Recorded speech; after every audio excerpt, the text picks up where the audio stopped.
So excited to be with you, Catherine, Rebecca, and Asaf, and joining us on to just talk about TBZ and your role during this pandemic. So, Catherine, why don't you tell us a little bit about what meant to you to, during the pandemic, help us at TBZ to create safe community, safe place? Well, first of all, I think I just felt very honored to be joining this larger group of people that have been holding up the spirit and the strength of the synagogue for so long. Rav Claudia, you have been amazing, and Larry and his real action and sort of thinking about the reentry group and the thoughtfulness really of the community. I think we really got very lucky as three physicians getting to collaborate with such a strong team. And I think I felt the spirit of TBZ so strongly in the entire time that we were getting to participate and making these decisions week to week, month to month, as the landscape continued to change, whereby really it was a process of love and trust and support and leaning into each other and learning from each other, which I really think emanates from the community that TBZ is and has always been. Rebecca. Well, this is such a beautiful question. I think, I think it was 18 years ago, Adam and I landed from San Francisco and sat on the stairs of TBZ realizing this was our home.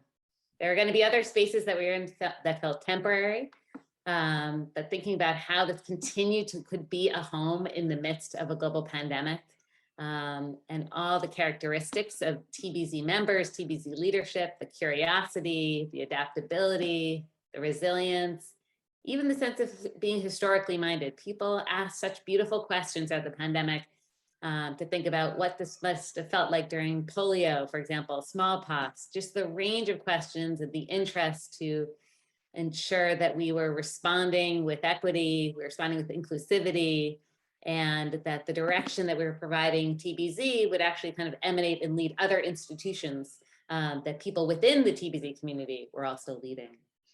Many concentric circles that TBZ members lead and inspire others in the community.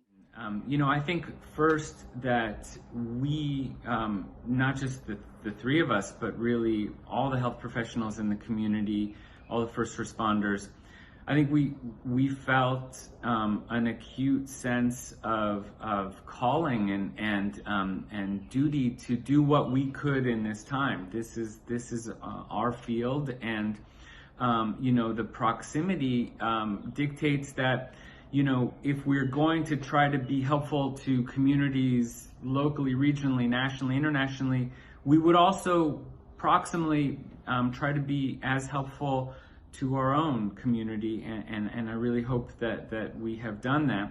I think also about the fact that these 2 years have been, 2+ years have been amongst the hardest for many of us that any of us can recall, and have been so difficult for so many members of the community. And so on the one hand, that difficulty has been really blunted, as we felt really supported in helping to do our part to support our community, if that makes sense. So it's really a reciprocal sort of relationship, and it's, we feel very privileged to be part of this incredible community, this community that brought so much inspiration at moments of darkness, brought so much light in moments of feeling down. And so it's really our privilege to contribute back, as all the health professionals and first responders did during this difficult time. But again, TBZ has been an incredible bastion and beacon of light for us all. I think about all of the ways in which, it's actually brought us closer together as a community, expanded the community, brought new forms of ritual and meaning making. And so it's really a reciprocal and amazing bi-directional privilege, and we're glad to have been able to help a little bit.